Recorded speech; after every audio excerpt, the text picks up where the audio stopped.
সামনে এলো টলিপাড়ার অন্ধকার দ্বীপ। কিসের দাবিতে পথে নামলো সহকারী পরিচালকরা? টলিপাড়ায় চলছে এখন টানটান পরিস্থিতি। একদিকে কিছু কারণবশত বন্ধ করতে হয়েছিল টলিপাড়ার সকল ধারাবাহিকের শুটিং। গত 2 দিনের কর্মবিরতির পর অবশেষে কাটলো জ্বর। ফের টলিপাড়ায় লাইট ক্যামেরা অ্যাকশন। আজ থেকে আবারও পুরনো ছন্দে ফিরল টলিপাড়ার শুটিং পর্ব।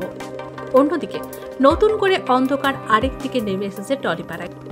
ছোট টেকনিশিয়ান থেকে শুরু করে ধারাবাহিকের সহকারী পরিচালকরা রাস্তায় নামলো বিক্ষোভের উদ্দেশ্যে। তাদের বক্তব্য একটাই, কখনোই ছোট টেকনিশিয়ানদের তেমন গুরুত্ব বা মর্যাদা দেওয়া হয় না, এমনকি সহকারী পরিচালকদেরও তেমন মান নেই বললেই চলে টলিপাড়ায়। বিনোদন জগতের সাথে যুক্ত থাকা প্রত্যেকটি স্তরের মানুষের যে সমান মূল্য যে নেই, সেই খবরই এবার পৌঁছেছে সকল মানুষের কাছে। একটা ধারাবাহিকের কলাকুশলীদের দেখে আমরা মনোরঞ্জন হই, কিন্তু সেই ধারাবাহিকের শুটিং ফ্লোরের ভেতরে থাকে প্রচুর মানুষের রক্ত জল করা পরিশ্রম, যাদের জন্যই টেলিভিশনের পর্দা এক সুন্দর সাজানো গোছানো বিনোদন ফুটে ওঠে প্রতিটি মানুষের ঘরে ঘরে।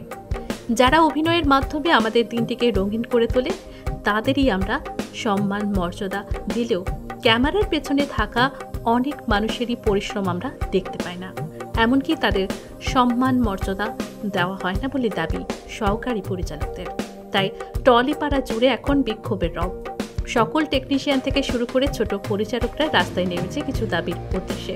তাদের দাবি একটাই, তাদের সম্মান মর্যাদা দেবার। তাদের এই আশা আকাঙ্ক্ষার দাম কি দেবে টলিউড? জানতে চোখ রাখুন টলি রিপোর্টারের সকল খবরাখবরে। যারা ডিরেক্টর আছে তারা আমাদেরকে নিতে চায় এবং জানে যে গিল্ড মেম্বার যারা আছে তারা হয়তো কাজটা করতে পারবে না, কারণ এর আগেও তো অনেকটাই হয়েছে। এবার যারা আমাদেরকে নেওয়ার পর আমাদেরকে কিন্তু প্রোডাকশন থেকে বলে দেওয়া হয় যে আপনাকে কিন্তু পারিশ্রমিকটা দেওয়া হবে না, যেহেতু আপনার কার্ড নেই, এটাও বলে দেওয়া হয়। তাহলে আমরা এতক্ষণ ধরে কাজ করব, পারিশ্রমিক দেওয়া হবে না, অথচ প্রোডাকশানই আমাদেরকে ফোন করছে, কারণ জানে যে আমরা যে কাজ চাইতে যাচ্ছি না, ওদেরও কিন্তু আমাদেরকে লাগবে। এই জিনিসগুলো কেন হয় এটা? আমার নাম সৌম্যজিৎ ঘোষ। না দেখুন, কাজের অভিজ্ঞতা তো সবারই আছে, তো আমরা সবাই একজন অভিজ্ঞতার টেকনিশিয়ান হতে চাই। তো আমাদের সবারই একটা কাজের ন্যূনতম অভিজ্ঞতা আছে, কেউ কারো 10 বছর, কারো 7 বছর, কারো 20 বছর। কিন্তু অনেকেই আছে আমাদের মতো যারা আছে, তারা কেউ প্রপার সম্মানটা পায় না। মানে গৌতমবাবু যেটা বলেছেন, প্রসেনজিৎ চট্টোপাধ্যায় যেটা বলেছেন মাননীয়, তারাও জানে যে তারাও একসময় এটা ফেস করে এসেছে, কিন্তু তাদের বেলায় এই সমস্যাটা হয়নি, যেটা আমাদের বেলায় সমস্যাটা যেটা হচ্ছে। আরেকটা কথা হচ্ছে যে আমাদের দাবিটা হচ্ছে যে আমরা তো স্বীকৃতি পাই। আমাদের যে 8 বছর ধরে কোনো এক্সাম হচ্ছে না, কার্ডের কোনো কোনো সুরাহা পাচ্ছি না। যেখানে যাচ্ছি এখন নয় পরে জানানো হবে, আজকে নয় কালকে জানানো হবে, 1 বছর পর জানানো হবে, তো সেটা কোনো হচ্ছে না। পরীক্ষাটা বন্ধ হয়ে গেছে। সে অবিলম্বে সেই ব্যাপারটা একটুখানি সবাইকে ওনাদেরকে একটু জানতে হবে, আমাদেরকে জানাতে হবে, তাহলে আমরা সেই অনুযায়ী আমরা পদক্ষেপ নিতে পারবো। না, আমরা একদমই নয়, গুপি শুটিং মানে দিতে চাই না। কারণ আমাদের যদি পরিচয়পত্রটা দিয়ে দেয়, তাহলে আমরা গুপি কেন কাজ করব? তাহলে তো আমরা সমানভাবে কাজ করতে পারবো। আর গুপি অ্যাকচুয়ালি গুপিটা আমরা কাজ যারা কার্ড হোল্ডার পাচ্ছি না, তাদেরকে আমাদের লুকিয়ে ছুড়িয়ে কাজ করতে হয়, যেহেতু ফেডারেশন কেন করব আমরা, এক্স্যাক্টলি কেন আমরা কাজটা করতে যাব?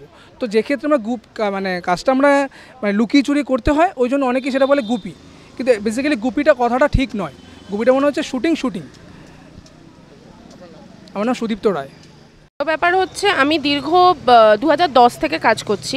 2010 থেকে আজকে 2024, এই দীর্ঘ 14 বছরের জার্নিতে আমি যেটা দেখলাম, প্রথমত তো আমি কার্ড এখনও পাইনি যথারীতি, এদের সঙ্গেই আমি আছি। এবার যখনই আমি কার্ড চাইতে যাচ্ছি, তখনই বলা হচ্ছে যে গ্র্যাজুয়েশন ছাড়া হবে না, অথচ যারা মাধ্যমিকের গণ্ডিটা অবধি পেরোয়নি তারা কাজ করছে, দিব্যি কার্ড পেয়ে কাজ করছে, 1 নম্বর। দ্বিতীয় নম্বর হচ্ছে, আমি যখন আগে শুটিং করেছি তখন সেকেন্ড ইউনিটে এমন কিছু মেম্বার্সরা রয়েছে যারা ঠিকমতো হাঁটতে অবধি পারে না, তারা অবধি কাজ করছে। তারা আমাদের মতো এলিজিবল পার্সনরা কেন পারবে না? এটা তো একটা সবথেকে বড় আমাদের ক্ষোভ, যে আমরা এলিজিবল যারা, তারা কেন আমরা পারবো না।